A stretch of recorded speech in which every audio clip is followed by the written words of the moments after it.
Hey everybody, it's Jane Johnston with the Briar Hill Group at Remax Camosun, host of Vancouver Island Time. Today I'm here on July 4th with Andrew Plank from...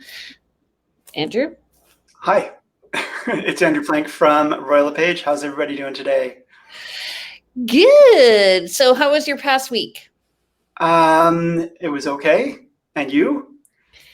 Good. I won a multiple offer for a client, so I'm very happy about that.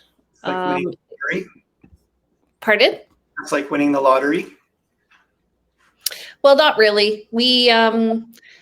So we went in, we viewed 13 properties. They were from out of town. It was quite a quick decision. And then we decided on the one property. Turns out it went into multiple offers. There was another group watching us, waiting to see if another offer came in, and they had seen it a number of times, and they just decided to come in last minute again.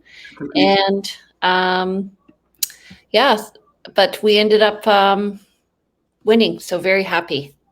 Good for you. Good for you and those out-of-town clients. It can be interesting working with out-of-town clients because they don't always know the local market. And I've been finding that when I'm working with people who have come in from one of the other centers, even in a center where there's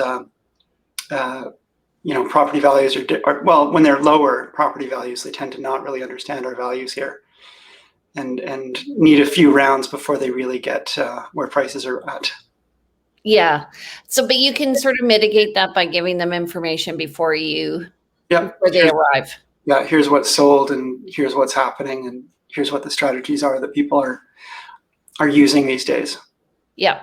I find people are still, though, hope springs eternal, and some people are still resistant. It's not a market for, we've talked about this before, but it's not always a market for people who are a little bit hesitant or unsure. Yeah.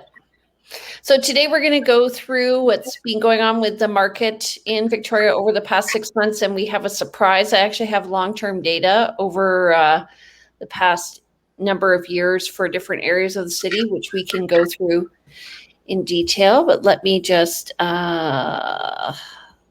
get my keynote up here and get this on. Add to stream. Hold on one second. I will not be able to see you once this is going. Okay, that's not a problem. Oh, okay. All right. So today is July the 5th. Yeah.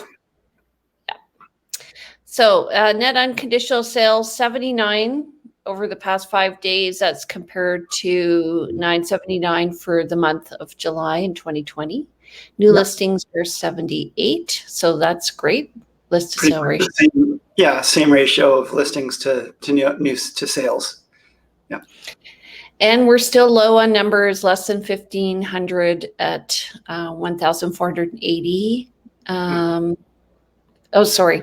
1,369. Yeah. And last year, we were just starting to rebound from COVID. The 2 months really took our market down, and then they started to really pick up in July. And so we were at 2,653, and we're just about half of that right now. For active listings, yeah, which is really low and historically low. And when we look at, I think you've got some graphs coming up that show the annual graph of active listings and sales over a year. So there's some interesting info in that. Also interesting in the Market Watch, where we've got less listings than pending. Normally, we've been seeing more listings coming up than properties going pending. But I think with the long weekend and the heat, perhaps maybe some people decided to hold off. Probably the long weekend is what caused people to wait. A lot of times that does happen. So we had less new listings, I think, than we would normally see. But 143 new listings versus 215 properties actually going pending. 27 price decreases, 4 price increases, and 584 sales closed the last week. And of course, that's because it was end of the month. Right. So people often ask me, like, is it all right if I don't close the end of the month? I'm like, we'll just pick whatever day works for you. Yeah, you end up actually, putting less pressure on your lawyers. You put less pressure on the movers. The reason people tend to close at the end of the month is generally because maybe there's a tenancy and you want to get in after the tenancy has been expired, or you're in a tenancy and you need to move in just before, you want to get in maybe just before the tenancy. So things tend to line up at the end of the month, but they don't have to. There's no reason at all. Yeah, it's just a made up date. Yeah. Okay, so I don't know if you can read this, but this is more detailed data. So 428 units sold. That's less than 17.1% less than last month, 7.3% over last year. That was for single family homes. Yes, and this is over Greater Victoria with an average of $1,220,013. That's up 3.9% over last month and up 20.2% over last year. Running. But the median, remember we were talking about this price, the median is around $1,050,000. Mm-hmm. And that's up 3.9% from last month and up 21.3% from last year. Right. So the median has raised more than the average, just slightly. Yeah. And condos, 338 units sold. That's up 4% over last month, up 61.7% over last year. Remember last year we were talking about how condos were really behind, and that's because many people were trying to get out of closed spaces. Mm-hmm. Average price was $536,276. That's exactly the same as where it was last month and up 11.1% over last year. And the median was $485,000. That's up 1.5% over last month and up 14.1% over last year. Mm-hmm. So townhouses, only 99 sold. That's less 21.4% over last month. It's 1% less than last year. The average is 723,000. That's it's actually down. Yeah, almost 4% over last year. Last month, that is. But yeah, it's still up over last year. And up 21.9% from last year with a median of 703,000. That's 3.7% over last year, but up 24.4% over last year, which is interesting to me. Yep. So they've gone up. Townhouses went down last month, but they're still up 24.4% over last year, which is more than single family homes did in the last year. Yeah. And then condos, I think that's because townhouses have been generally more affordable than housing has been, and it allows you to have your own yard and space. Yeah, it's become the second choice, and it's actually the first choice when it's the only choice that's affordable to you. So it's interesting when you look at all areas or other areas. That's the second line below single family Greater Victoria. There's the second line says single family other areas. There are only 12 units sold, so the numbers don't really give us a lot, but there's if you look at the last versus last year, it's up 35.4%, and that kind of does suggest that people have been moving out of town and looking at some of the out of town values properties as putting pressure on that because they just are so much better price point, and that has come up and sort of stable. It's closed the gap somewhat as we've seen last year as people have started moving out of town. Yeah, and I don't usually sell these, but manufactured homes over last year have not done well. No, not much at all. 4.3%. Yeah, and in some ways you might look at that and say, oh, does that mean there's an opportunity in manufactured homes? But remember that you're buying a home on leased land. You're just really buying a structure, and that's all you really own. And you own a right to the lease that you have. And most of those leases are annual. Some are longer term than that. And there are some of the longer term leases that are not being renewed. And some of the mobile home parks are being developed. So you want to really be careful when looking at a manufactured home. Some of them are month to month. Pardon me? Some of them are month to month, like the ones on Cooper and Craigflower. Yeah. Now that being said, and let's just dive into this really quickly, but manufactured homes come in many flavors. And some are like that with, and they're all categorized under manufactured home. But you can buy a manufactured home at, for example, Summergate Village, and that's a bare land strata complex where you actually do own the land. And so that's a much better, more stable type of ownership and easier to get financing for, et cetera. You can buy into a co-op where you're one of the owners in the complex, and therefore you're part of the ownership and part of the decision-making process. So you actually benefit from that. But if you are buying a mobile home on regular leased land, it's problematic. And the others have problems too, but many less of them. So it's not apples to apples. Right. And just saying the Summergate Village ones are worth more than double the price, even though they're the same structure, but because they're on their own land. Correct. Okay. So total active MLS listings, we can see since December, we have definitely come down. We're under the 1,600 mark. So not a lot of inventory. No, if you look at past years where we have, in the middle of this graph shows the best example, we tend to see inventory ramp up from December on into the spring, and then generally peaks and then begins to go down again around June, July. And so you look at the 2019, you can see it's a downward trend, and then it hits the bottom in December 2019, goes up again, same June 2020, and now here we are in June 2021, it started to go down. I've been feeling like, we've been talking about how we're seeing oftentimes more listings than sales. So we might actually see a bump in inventory, but the trend is generally for inventory to go down over the summer. Right. And especially right now with people going on vacation and everything opening up again, I can see there's going to be a tension away from real estate is my thought. Yeah. If you're thinking of selling your home, you're living in that home, you don't want to be keeping it tidy and clean and having it open for showings when you're also trying to plan vacations or, come and go and enjoy your summertime and have the pool noodles out and all of that. Okay. But that being said, if you do want to go away, it's actually the perfect time to sell, because then we can show your listing unfettered. Yeah, absolutely. Okay. And then this is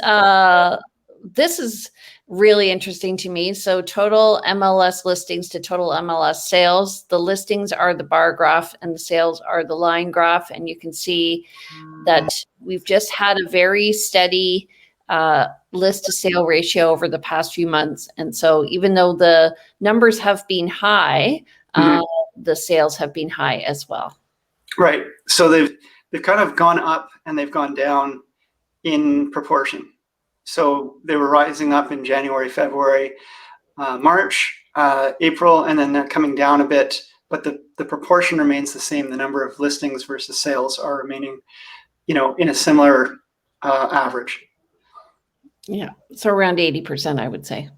Okay. And then here is the ratio. So sales to active listings ratio. So you can see on the left side of this, from June 2019 to about February, March 2020, we were in actually a very balanced market. And then we moved rapidly into a seller's market, peaking in March of this year. And now we're heading back down a little bit, but still in a seller's market. Absolutely.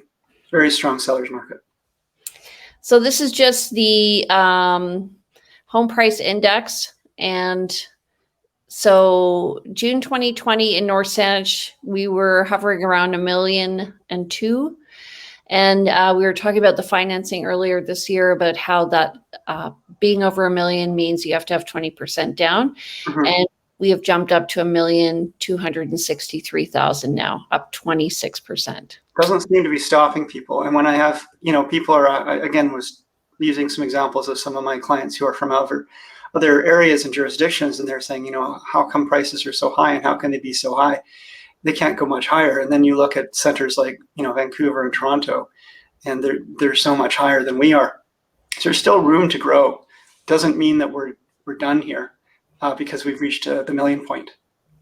And I have a lot of clients right now who are coming from out of town who are like moving from Ontario and Alberta and places where I think that for them, COVID has not done very well. And so they want a change of lifestyle. Mhm. Yeah. So Sydney has also jumped up 26.2% from 706,000 to 891. And what we're looking at here really is kind of an ideal home. And they do a measurement based on like 3 bedrooms, 2 bathrooms. And so this is kind of an idealistic number looking at trends, okay? So Central Saanich went from 787 to $1.6 million, again, just over that $1 million mark. And I think we were talking about how we were hovering around that, and now we've definitely surpassed it. We've surpassed it. Now it's gone beyond. Yeah. Okay.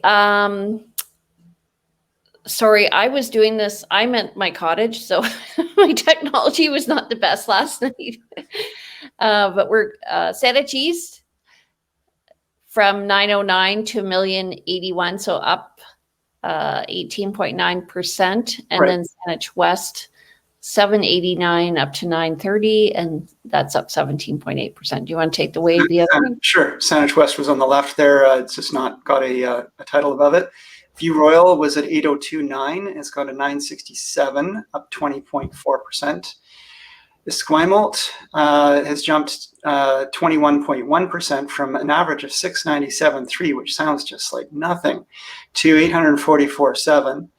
And Vic West from 729.8 to 904.6 at 24% rise. That's one of the larger rises, the largest rise on this graph, or this, what do you call this?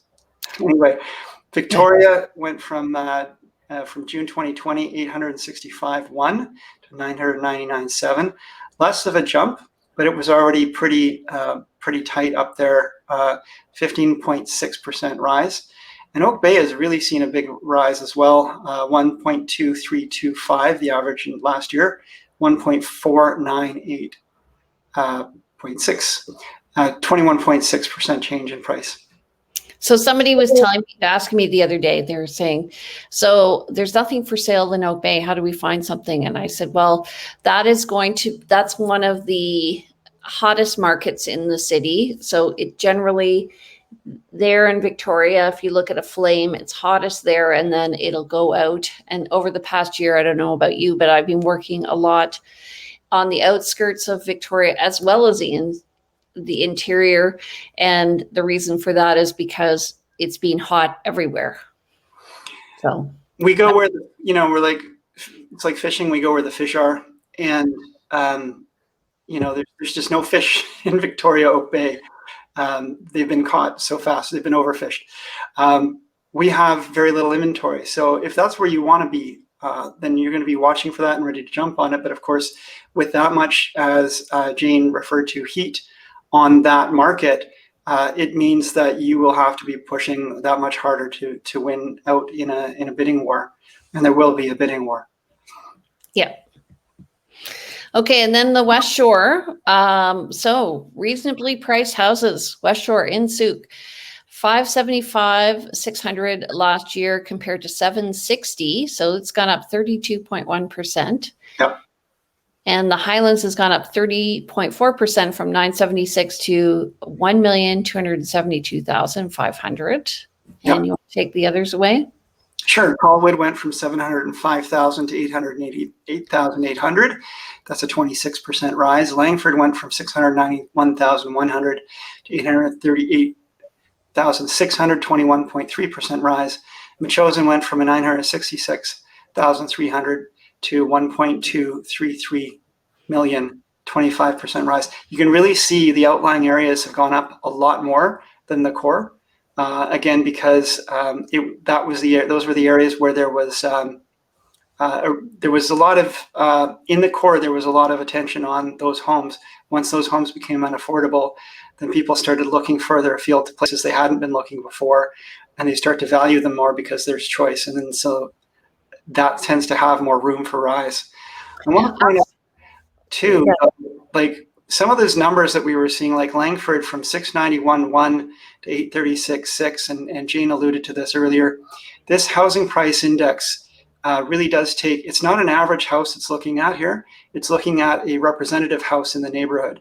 And so whatever was chosen as a representative house style some years ago, they kind of track what that kind of house might go up for in value. So a representative house in Langford is not the same as a representative house in Oak Bay or in Souk. And so these numbers are not kind of what you can expect on average to find. It's just what has happened over time for this representative house that they're using as an example. And we can pull that data from the HPI. It gets really complicated, but just so people know that you're not going to necessarily find, I mean, these current prices are actually, the current prices look about what I would say, but don't use it as an exact model. I think the median is a better, the medians and averages from the other graphs are better for referring to. Yeah, we're just looking at trends here. And I wanted to say also, like, if you're looking at houses, like for instance, today I was just looking for a client, and in Colwood, I think we found 18 houses that meet their criteria, Colwood and Langford, and they're not in the $800,000 range. They are in the $1.1 million range. So the representative house is not what's showing up in some searches. Yeah. Yeah. Okay, we just do this because there's different types of data. We don't want to narrow the information that we're providing people. Yeah. Okay, so then I wanted to just go into this. This is interesting. I found this in our, let me just find it, Statistics Digest here. So this is averages by area. So we can pick our exact areas and look at them. Are you able to make that slide full screen? Yeah, hold on. I'm going to share this.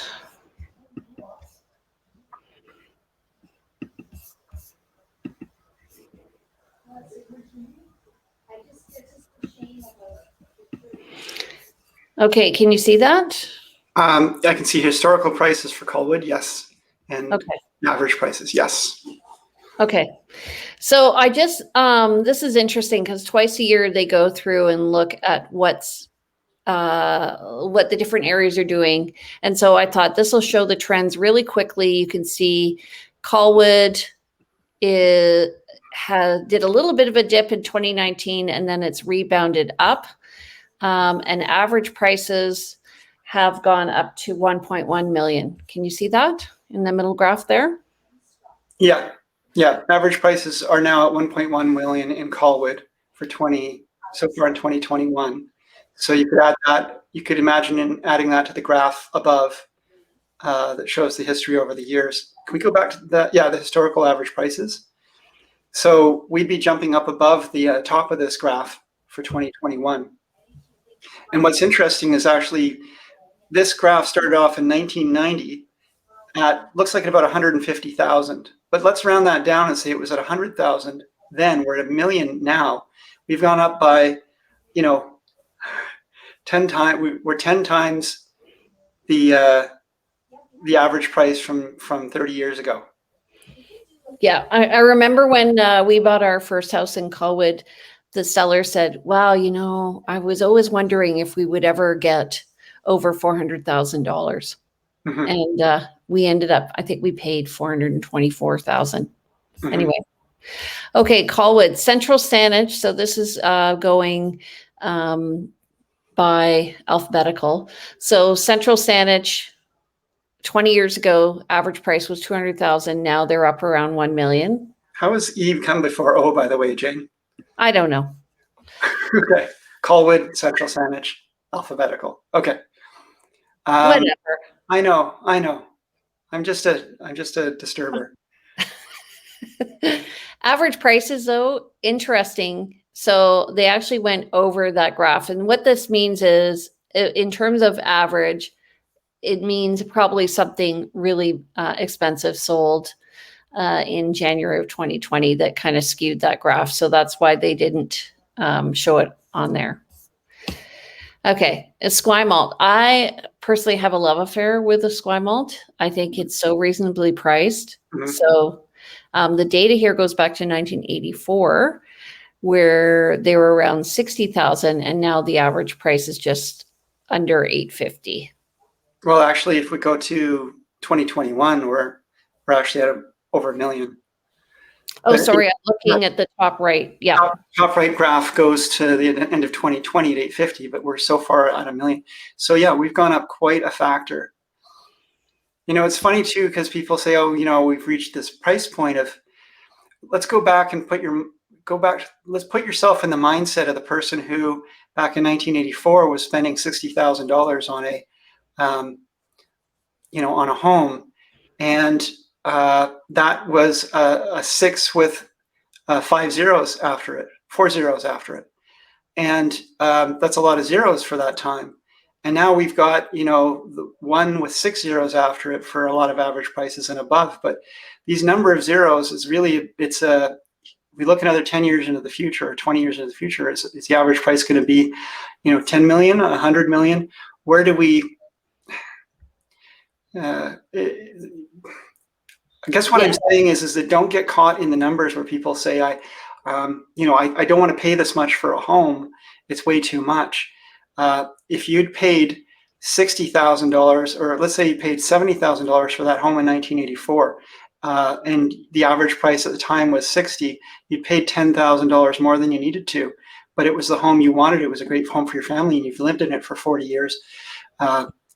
You're doing really well. And you probably don't regret that extra 10 grand back in the day. And I'm not suggesting you want to overpay for a home, but what I am suggesting is that valuing a home is really subjective, and that if you want to get into this home price, into the home property ladder, it's really important to do what you can when you can. Well, I always say, you know, the best time to plant a tree is now. The best time to buy a house is now. Yeah. Yeah. And I just want to look at the trend here so you can see, like, there's a slight rise, steady, rise, steady, rise. So hopefully we're entering into a point right now where things may level off. Mm-hmm. And you said steady, but there were some slight drops over time in those, but they're very slight compared to the rises, generally speaking. Yeah, and you can see, so this is the Highlands. So we're now into H. Yeah, really jumps around. That's quite a graph on the average price for the year of 2019 to 2021. But that's because, you know, you'll get one home sold in a month, and it might be a lower priced home, and then you get another home sold in another month, which is a really quite an acreage with a, you know, beautiful home and a 5-car garage. So it just really jumps around on averages. Yeah, and that's because the quality of homes in the Highlands can really vary. So I've seen like a homemade home in the Highlands that I think I estimated it was around 700,000, and then I've seen beautiful mansions over, you know, $2 million. Yeah. So depends what's selling. But average prices will, again, you see this trend where things started to pick up in 2003, and they peaked in 2007, pretty steady till 2015, and then they rose again. Okay, Langford, this one's an interesting one because when I moved to Victoria in 1999, Langford was not well regarded, and they really turned a corner with their administration and their focus on development. And I would say around 2006, 2007, things really started to pick up for them. And they, specifically the Bear Mountain area, that really, there was a lot of cachet around living in Bear Mountain as a resort community, they call it, which is interesting. Anyway, so average prices there are 800,000, but this is not showing to me. When you're looking at average, you're not seeing the fact that there's a lot of lower income housing in Langford. There's a lot of kind of middle income housing, and there's a lot of high income housing. It's And quite a mix. it's quite a mix. Yeah. Yeah. And what happened, if you look at the graph in like 2002, 2003, that's when I was actually shopping for a home. And the prices in Victoria were going up and up and up, similar to what's been happening here recently. And people started to go, I can't afford in Victoria the house that I want. I've topped out on what I can actually buy. And I'll look a little further afield. We ended up buying in Langford in 2002. And we continue to watch the prices go up. And we're really glad we locked in when we did. But that's the same thing that's been happening here. And because Langford is now more of a center, we're seeing sort of Souk and Duncan and Mill Bay as being those areas now that people are starting to run out to, because they, even Langford has become unaffordable for some folks. It's funny though, when you talk to somebody who's not from Victoria, and they say, my friends say not to buy in Langford because it's so out of town. And with the advent of the Mackenzie interchange. Yeah, that just reduced the travel time by 15 minutes, which was, 30% of the travel time out there. So it's not that far. No. So this is where I live in Metchosin. Last year, when I was pricing a home, I was saying to my clients that the hot spot is really around just under $1 million, and it's true. So if you want to get a house sold quickly in Metchosin, price under $1 million, right now I think there's 5 listings for sale. They're all over $1 million. Yeah, and when you look at your average prices for Metchosin, which have definitely jumped around a lot, and you can sort of see the graph historically has sort of centered around the $1 million price point. It's jumped up, it spiked up to 1.4 and then back down to $1 million, and then spiked up to 1.6 in February, March, and then down to about 1.2, and now it's spiked up above this graph, up above 1.8 from May, because I guess there were, there was some pretty big sales, including that one. 14 million. 14 million, yeah. That will definitely skew an average. So to me, North Saanich has really taken off. It's become very popular. It's similar to Metchosin in that it offers acreages. You can work from home. They're now they allow suites in accessory buildings over, I believe it's over 1 acre. And I think that rule may be changing to houses with less than 1 acre. So that'll increase the density there. But the value there is privacy. Often it comes with a view and you're close to the water. Mm-hmm. So very, very wooded areas, very secluded yet accessible to centers like Sydney, Brentwood Bay. And there's some really wonderful areas out in North Saanich. Dean Park is considered North Saanich, although it's on the south side of Sydney. Some amazing views from there. Very popular area. And then if you go to true North Saanich, you're into the woods, many acreages, a lot more privacy. And as Jane alluded to, sometimes you get some really nice views as well. Yeah. I sold my first home in multiple offers for $1.2 million in 2007. Nice. Would be a beautiful home today. It's gorgeous. And it's funny because the seller was like, how many homes have you sold in multiple offers, Jane? And I said, oh, none. And he goes, how many homes have you sold for 1.2 million? I went, oh, none. You're my first. You're my first. Nice. Okay, Oak Bay. Look at Oak Bay. Wow. So it peaked and then remained very steady in 2006. And then it took off again, I would say, in 2019. And here we are from 2019, just under 1.4 million to now we're over 2 million, I would say, probably coming up. Yeah, that trend is going to continue upwards. If you take a line through that graph and sort of just, you can see where it's headed. Doesn't seem to be going down anytime soon. I do like to play a little mental game with pricing and say to folks, like, okay, Oak Bay, what is it you want to be there for? You're paying let's say you're paying $2 million for a home in Oak Bay. You can maybe get an equivalent home in, you probably can't get an Bear Mountain.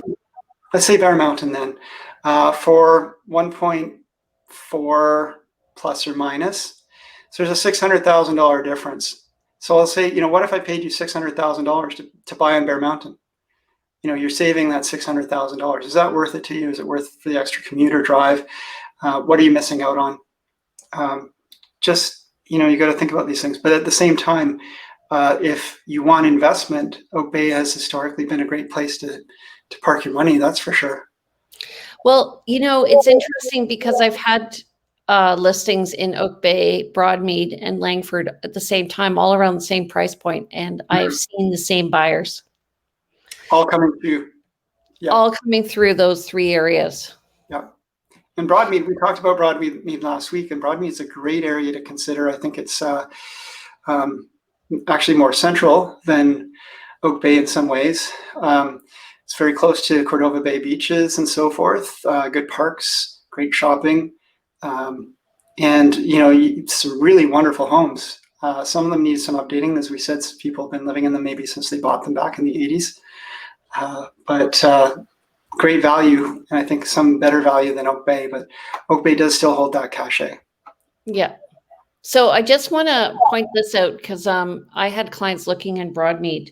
So this is Saanich East, where Broadmead is. Mm-hmm. And in February, we could not get a place. Like every time we would go to write an offer, there were probably 20 offers. And you can see they really peaked in February. And then it's become more steady. I had a client, we were looking in January, another client for houses less than $1 million. We could not find anything. And this data all supports it that, the average price is over 1.25 and it's settled down, I guess, in March and has remained fairly steady. But the same house I was looking for in January, I found 10 of them in April. Right. And we actually won in multiple offers and there was only one other person. So the market has cooled down a bit. Yeah, and there's micro markets, and I made that fishing illusion earlier, but you'll find sometimes that one area might not have a lot of listings. It's just happens to be that nobody's decided to list at that time. And when you've got a buyer for that area and they're competing against other buyers, there's more buyers, let's say, than the properties, then of course you're going to see more pricing pressure and more competition.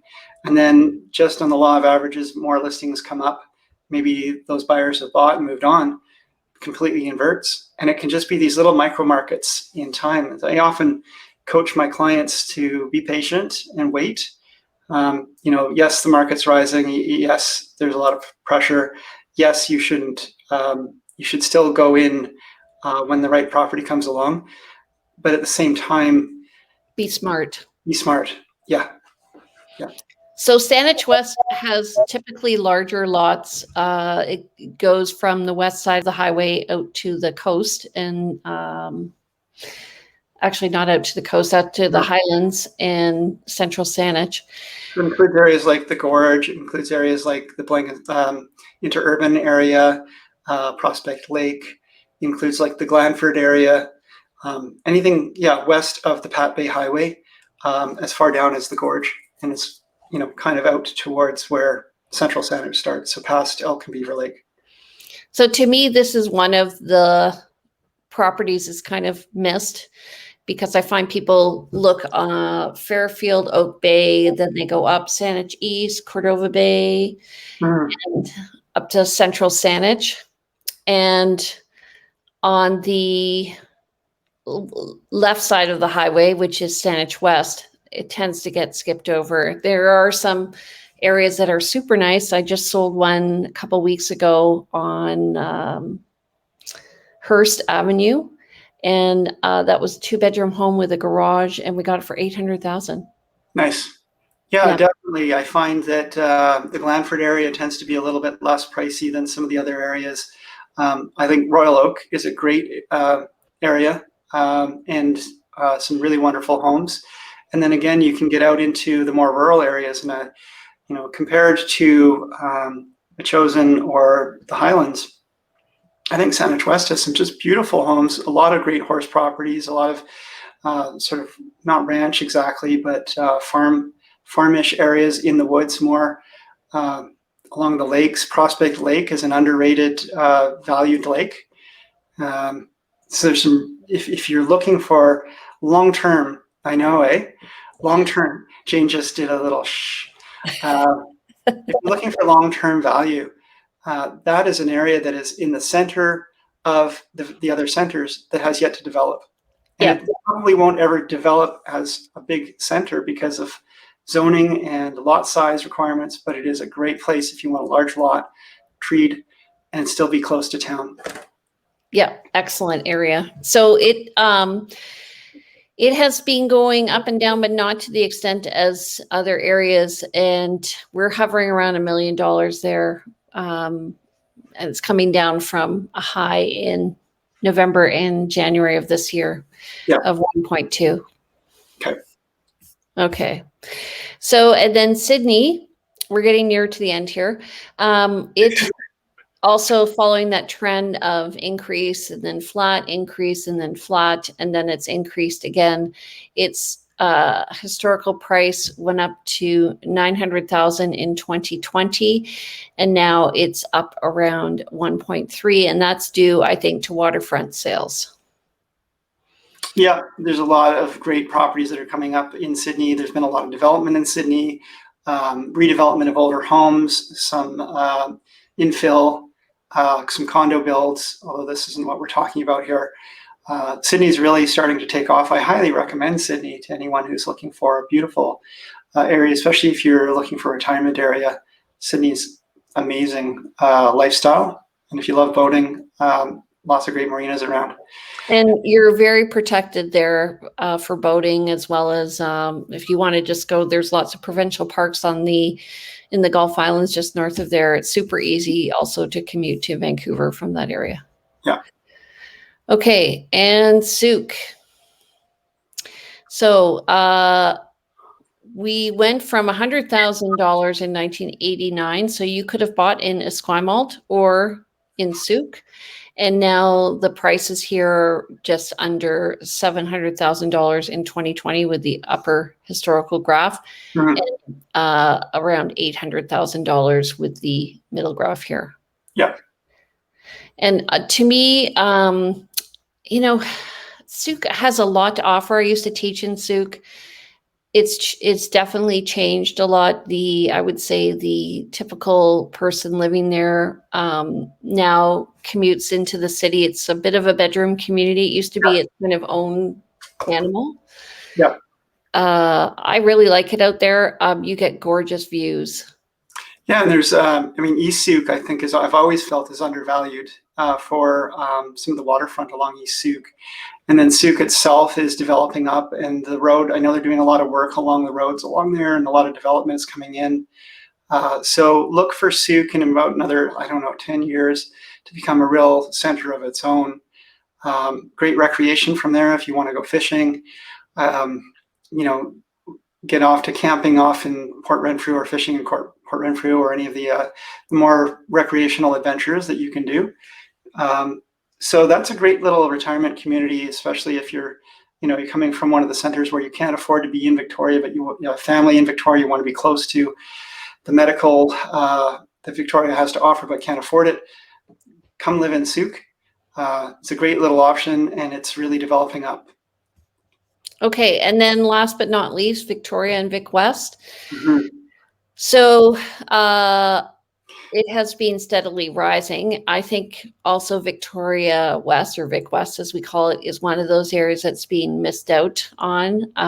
It's within walking distance to downtown Victoria.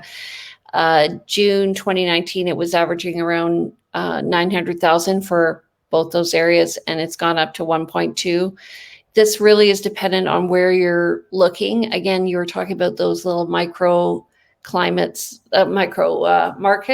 Mm-hmm. Definitely Victoria and Vic West are examples of that. So you could be in Jubilee, which is right beside Oak Bay, and you're going to pay $100,000 less and essentially live in the same area. And Vic West, you can get a character home right on the water.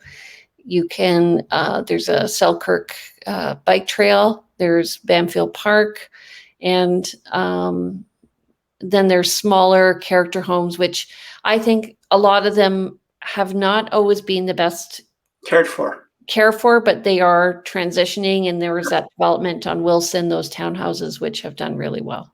So I think, I challenge anyone, if you just took someone and dropped them on Selkirk Road, during the season when everything's bloomed, and, they would think that they are somewhere, Bay or somewhere else.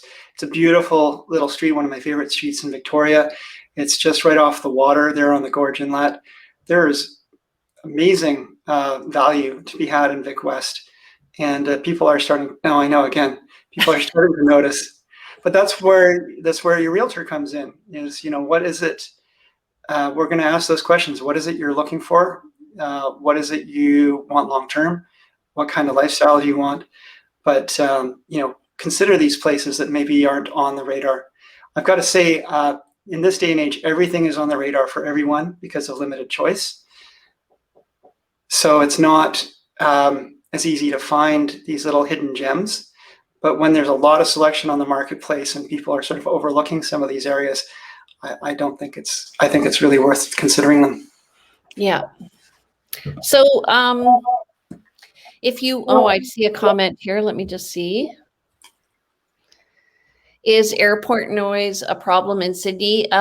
Depends on where you are. If you're on the southern end of Sydney, you can be under the line of. Yeah, you want to look at where they're where the most common. Look at the airport, and you'll see where